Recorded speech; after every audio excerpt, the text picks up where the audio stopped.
next guest says that he did visit the other side, was saved by a mysterious wizard. His name is Christian Davis, and his mother is Marcia Davis. What happened, Christian?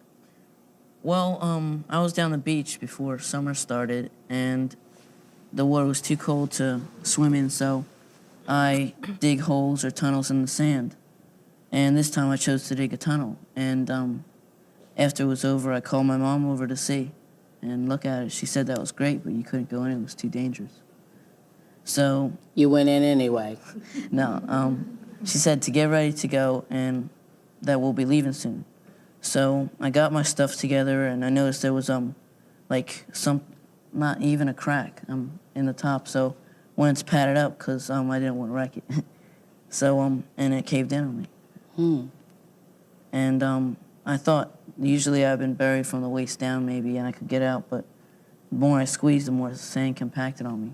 Yeah. So you tried to scream, and your lungs got filled with sand. Yeah. Yeah. So what happened? Well, I faded out, like, from reality, and I was just being brought up this tunnel of light, brightness, and up this tunnel I just, like, noticed parts of my life that wouldn't even occur to me to remember if I was alive. Like what? I saw Christmas when I was about 4 years old, and I saw my mom digging me out and my mom driving to the hospital. And then I knew that I wasn't in my body and that I was dead, close to death at least. And so then I came to the end of this tunnel and noticed there was a man that first, because of his robes and white robes and bright light, occurred to me at first as a wizard-like man.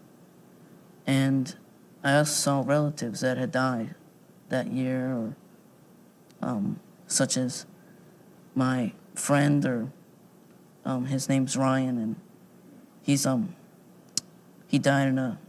in a pool. And you saw him? Yeah. Yes. Did he speak to you? No, he was two. And then the wizard, without moving his mouth, spoke to me and said, "Struggle, you're too young to die, and you'll go back. It's not your time yet." And all of a sudden I opened my eyes, and I was going down this hall in the hospital to the ICU, intensive care unit. So what made you tell? Because, most kids who have this experience, unless questioned thoroughly by somebody who's interested in this kind of thing, don't tell. Why did you tell?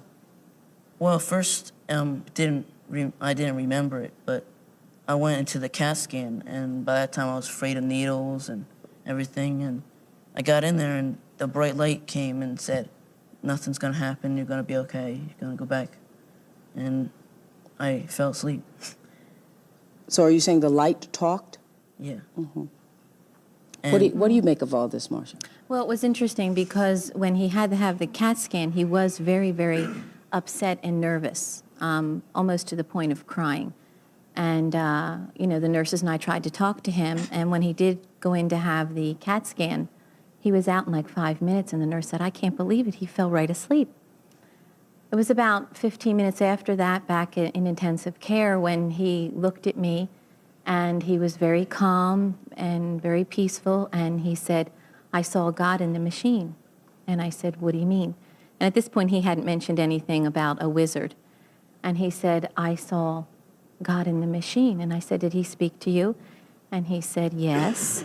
And he said, "Everything's going to be okay, don't be afraid." And then he continued with, "I saw God in the tunnel." And I said, "What do you mean?" And he said, "There was a very bright light." And I just started to shake because I knew a little bit about near-death experiences, and very slowly the story unfolded from that point, that he saw deceased members of our family and a friend, and I just started to cry because I knew it was a miracle.